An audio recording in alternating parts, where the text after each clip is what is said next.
Welcome to KocoSports. I am the huge one, aka the idiot Dave Koco from DAVKoco.com, and we are always on twitch.tv/KocoSports. And as always, we ask you win, loss, or tie. What did you think of AEW Double or Nothing? I'm very interested to see if you guys could. I know a lot of people just watch and go, and sometimes we don't have the reach that we used to have. But if you could hear my voice, please put win, loss, or tie, because I find this event to be a little bit interesting, and I want to see where you go with it.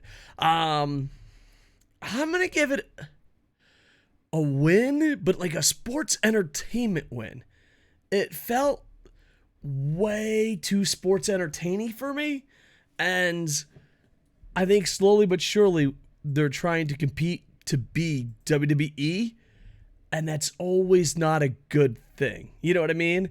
Hell, fucking JR halfway through the show is like, oh, fucking, let me roughly translate. This means absolutely nothing. I used to work for a huge company. It's like, do you not hear the words coming out of your mouth during the Christian match? It's ridiculous. I have no idea why they hired this guy. But anyway. JR better never fucking make fun of a YouTuber again for talking shit on a company. You get paid by this company and you can't let it go. Dude, just fire him. Send him to WWE. That's where he wants to be. Speaking of people that should be fired and head off to WWE, pre-show. The Hardys and Hook defeat Ethan Page and the Guns. And Austin, it was a match. It was a match. It happened. We enjoyed it. I don't give a fuck. Moving on. AEW International Championship 21-man Blackjack Battle Royal. I thought going into this event was very predictable. I feel like almost everything was predictable except like one or two things, but they sports entertainment enough that you wouldn't notice that this pay-per-view really didn't matter. I just thought if you really like sports entertainment over professional wrestling, and there is a difference, you should love this one. And here's the thing, the people that hate it the most should like it the most. You're like, I hate AEW, and it's like, I love WWE. It's like, dude, this is literally a WWE product we're watching at this point. So Orange Cassidy wins. There was some decent storylines, 22 minutes, 21-man Blackjack Battle Royal. Overall, not bad. Orange Cassidy could be the best champ going right now. Unsanctioned match, Adam Cole defeats Chris Jericho thanks to ref stoppage. You're fucking killing me here. That's going to lead to a mixed tag coming up on Dynamite. But overall, it wasn't too bad of a match. It's got its job done. A lot of hardcore action stuff. But yeah, there you go. AEW World Tag Team Champions. Dude, the more I fucking see, this is painful. It's just sports entertaining with who was going to win. You got Mark Briscoe. He was the special guest referee. You got FTR defeating Jeff Jarrett and Jay Lethal. It was sports entertaining. It was fun. It made me giggle. But what happened to Records Matter?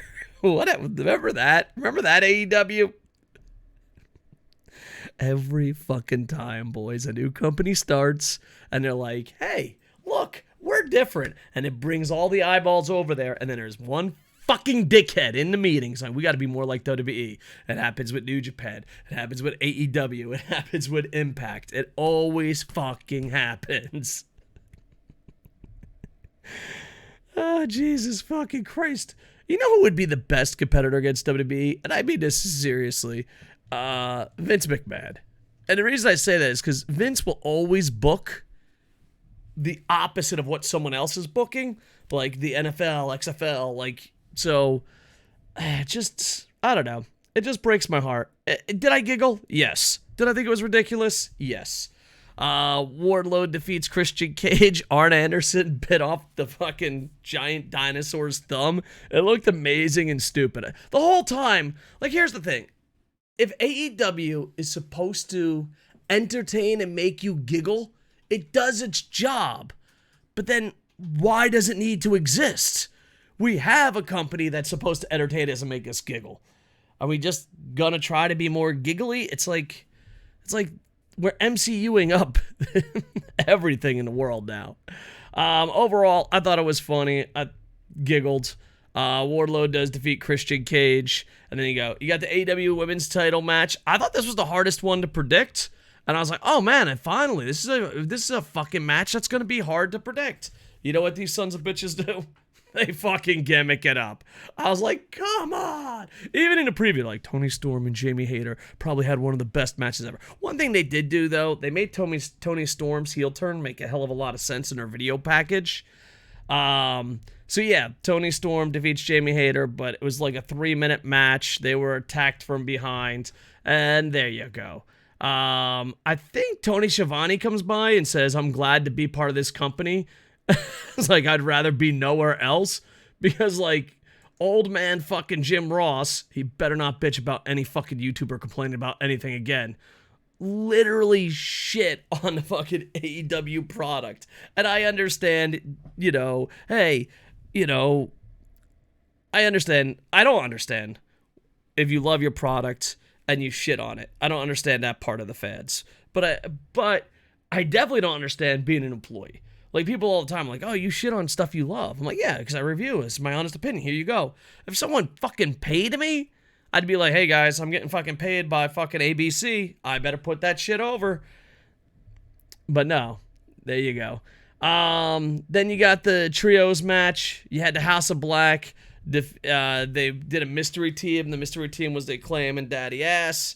I don't know. Can we stop doing mystery teams if they're already part of the roster? I think if there's an X, and that's what they call it in Japan, X, or a mystery guy, or a mystery team, or mystery this, Impact did it too. We don't use a fucking guy that's already part of the roster. It just seems like, oh, well, fucking got him our fucking hopes up, and Hurricane's Cape said it best. It's like letting a little child run wild in a candy store and say, oh, you can't get any candy. It's like, oh, well, you can't fucking be like, oh, we're having a mystery opponent. How could you let your imagination run wild? It's like fucking weird. So yeah, House of Black do win. I thought it was a good match, but I also thought maybe it made the House of Black look a little weak, but I don't know. They are undefeated. They have had the titles the whole time, and it's building up the House of Black, building up the titles. And see what happens if you don't pass the title? It actually kind of becomes important.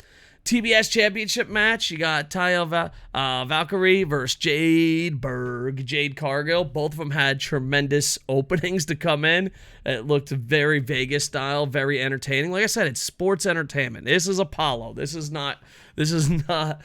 more Apollo Creed than fucking, let's just say, the giant Russian dude. Who's the giant Russian dude now? I can't think of his fucking name.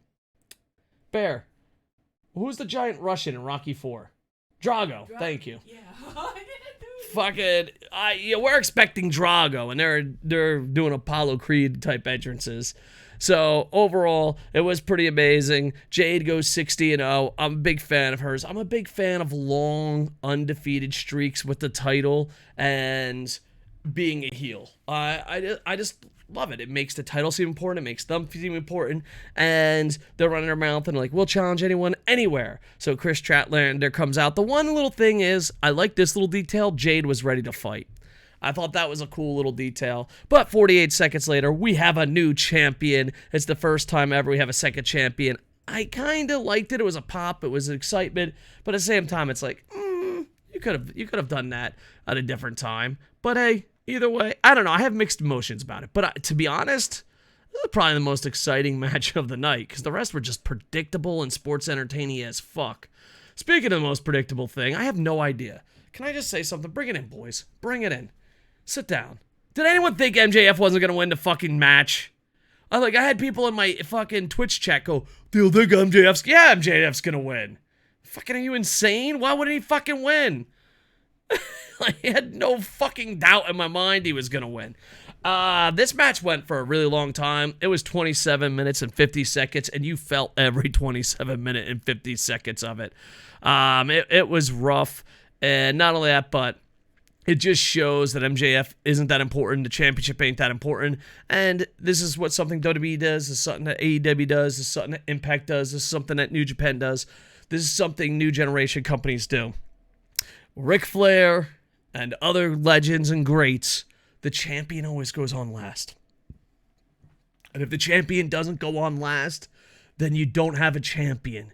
You have a title holder. You have a piece of shit. A prop fucking holder. That's what you have.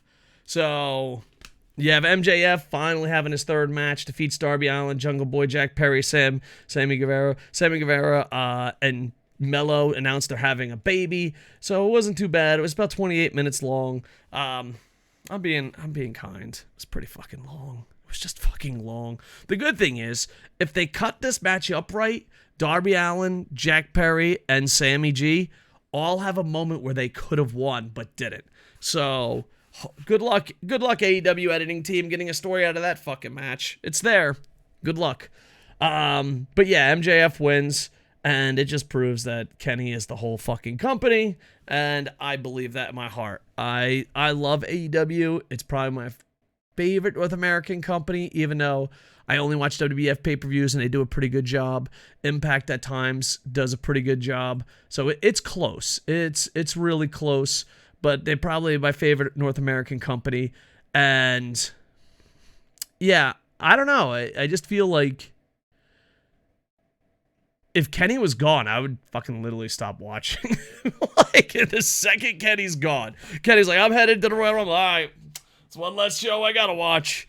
Anarchy in the Arena, Blackpool Combat Club. You got Bryan Danielson, Jon Moxley, Claudio, Wheeler, Utah. This was a WWE spacal. They might as well have just fucking had WWE direct it.